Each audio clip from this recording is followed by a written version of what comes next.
Hello everyone, welcome back to our channel exam warrior. तो हम लोग आ गए हैं आज फिर एक नई वीडियो के साथ, जिसमें हम अपनी मॉडर्न हिस्ट्री के और थोड़े टॉपिक्स जो हैं वो कवर करेंगे। और मैं शिखा की साइड से आपको वीडियो मैं आपको बता दूं कि थोड़ी कम मिलेंगी अभी थोड़े दिनों तक, क्योंकि उनकी तबीयत ठीक नहीं है, तो डॉक्टर ने उन्हें रेस्ट वगैरह बोला है। वो उनकी वीडियोज़ आएंगी चैनल पे, बट थोड़े कम अमाउंट में आएंगी, कम उसमें आएंगी, और हो सकता है कि ज़्यादा गैप भी हो जाए उनकी वीडियोज़ के बीच में। तो आप लोग तब तक के लिए थोड़ा सा एडजस्ट कर लीजिएगा, क्योंकि उनकी जैसे ही तबीयत ठीक होगी वो वैसे ही दोबारा से वीडियोस पे रेगुलरली आने लग जाएंगी। और मैं आप लोगों को बताना चाहूँगी कि हम लोग वैसे ही पढ़ेंगे, ये भी थोड़ा सा इंट्रो नहीं, इसमें हम राउंड टेबल कॉन्फ्रेंसेस कवर कर लेंगे और सिविल डिसोबीडियंस मूवमेंट कवर कर लेंगे। थोड़े इंपॉर्टेंट डेट्स और जो चीज़ें उस दौरान हुई वो सब चीज़ें कवर कर लेंगे।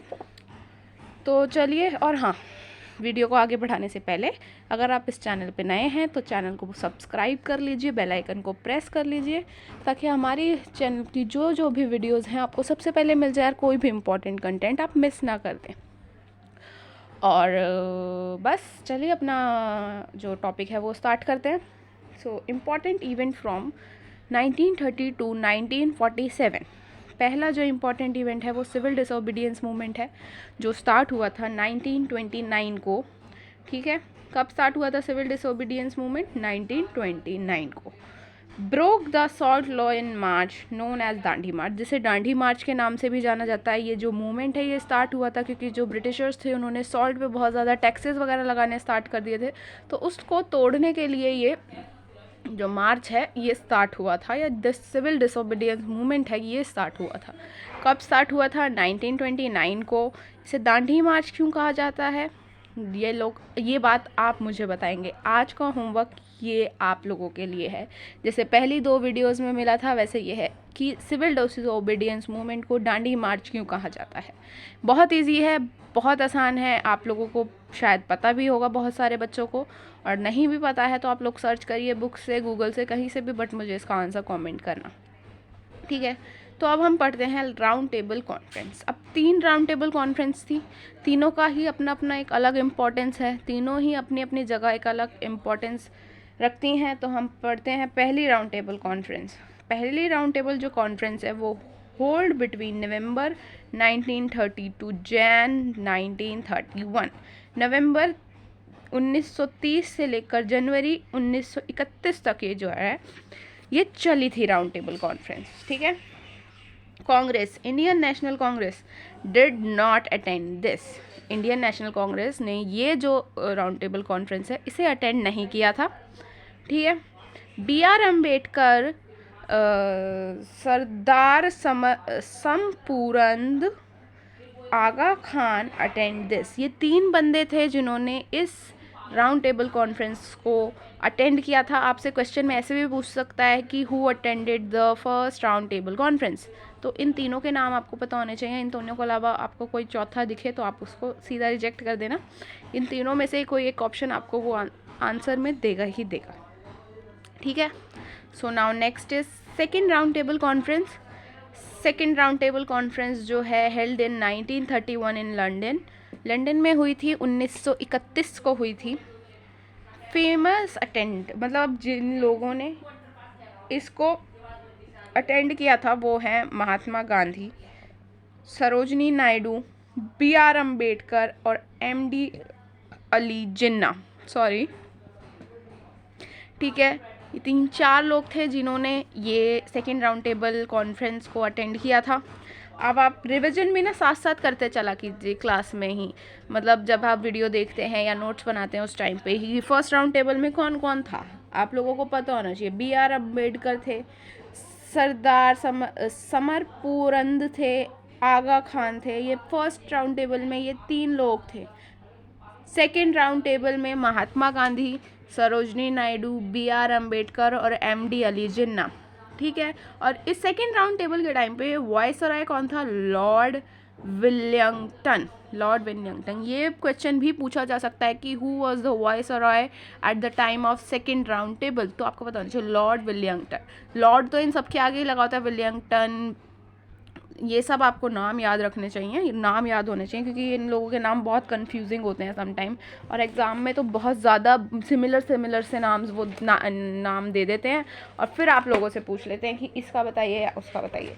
तो आप लोगों को ना चीज़ें बिल्कुल क्लियर होनी चाहिए, क्रिस्टल क्लियर होना चाहिए, कि आपको कोई डाउट ही ना हो कि आप लोगों को कि ये होगा या ये होगा। ये आपको एक्यूरेट आंसर पता होना चाहिए कि यही होगा। 50-50 वाला ना सिस्टम नहीं होना चाहिए एग्ज़ाम में, क्योंकि 50-50 वाला काफ़ी बारी होता है कि गलत हो सकता है, और आप लोगों के लिए वो प्रॉब्लम क्रिएट कर सकता है, क्योंकि आप एक एक नंबर करके ही खोते जाते हैं और एक एक नंबर करके ही पा लेते हैं, जो आप लोगों के लिए मोर देन इनफ होते हैं कि आप किसी भी पेपर को क्वालिफाई कर जाएं, है ना। बूंद बूंद से घड़ा भरता है, तो आप लोगों को भी ऐसा ही करना पड़ेगा। तो अब आ गए हैं हम थर्ड राउंड टेबल पे। जो थर्ड राउंड टेबल है वो 1932 को हुई थी। B.R. अम्बेडकर थे जो अकेले, उन्होंने ही इस राउंड टेबल को अटेंड किया था, ठीक है, और कोई भी नहीं गया था। थर्ड राउंड टेबल में एक इंसान थे जो थे B.R. अम्बेडकर, जिन्होंने अटेंड की थी।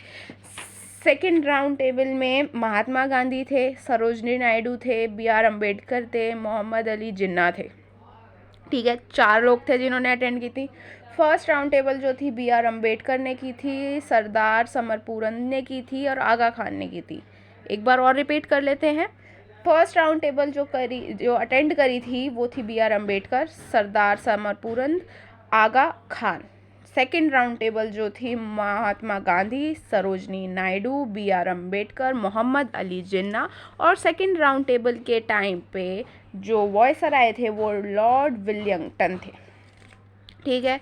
अब आ गई थर्ड राउंड टेबल की बात। तो थर्ड राउंड टेबल जो है वो सिर्फ B.R. अम्बेडकर ने अटेंड की थी। B.R. अम्बेडकर आई गेस ऐसे इंसान हैं जिन्होंने तीनों राउंड टेबल कॉन्फ्रेंसेस अटेंड की थी। इन लोगों को तीन राउंड टेबल थी जिनमें ये गए थे। ये लास्ट तक भी राउंड टेबल में गए थे, हालांकि इसका कोई फुल फ्लैश वो नहीं निकला था रिजल्ट, बट ये तीनों राउंड टेबल में गए थे। अब आता है अगस्त ऑफर जो है 1940 को हुआ था, केम इन 1940। वॉइसरॉय जो थे इस टाइम पे लॉर्ड लिंटिंग्यू, प्रोनाउंसिएशन आप थोड़ा देख लीजिएगा, लॉर्ड ये थे। Since second world war was start in 1939, so Lord लिंगविंट्यू came up with August offer in 1940। इस टाइम पे वर्ल्ड वॉर 2 चल रहा था, तो जो ये लॉर्ड थे ये आए थे अपने अगस्त ऑफर को लेकर 1940 में, ठीक है। 39 में वर्ल्ड वॉर स्टार्ट हुआ था ना, सेकेंड वाला, आई गेस 45 तक चला था, हाँ। सो ये था, तो ये था आपका कुछ इम्पोर्टेंस में मैंने साइमन कमीशन नहीं लिया है। साइमन कमीशन हम एक अलग वीडियो में करेंगे पूरा, उसमें थोड़ा डीप में पढ़ेंगे उसे, क्योंकि वो बहुत ज़्यादा ही इम्पॉर्टेंट है। बट इन सब चीज़ों में यही चीज़ें इंपॉर्टेंट थी जो मुझे लगता है एग्ज़ाम पॉइंट ऑफ व्यू से आपके एग्ज़ाम में आ सकती हैं। और जैसे कि आप सबको पता ही है कि JNU का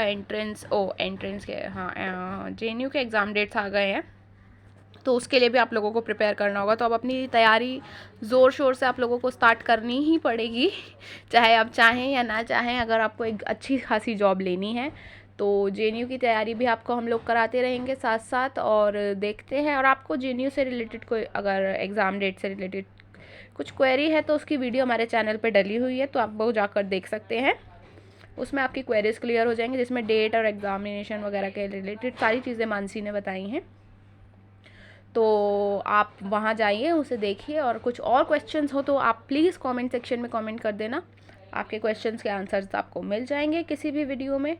और आई होप आप लोगों की तैयारी अच्छी चल रही होगी, तो अच्छे से ही करिएगा। और अपने सारे के सारे जितने भी लोग ये हमारी वीडियो देख रहे हैं, जो नहीं भी देख रहे हैं, जो हमारे चैनल से नहीं भी प्रिपरेशन करते हैं, उन लोगों के भी पेपर क्लियर हों। We wish you all the best for your future, for your life. मतलब आप लोग हमेशा अच्छा करो कुछ। और बाय, स्टे ट्यून। यार मेरे को क्या होता जा रहा है, मैं कैसे उल्टे सीधे बोलती हूँ।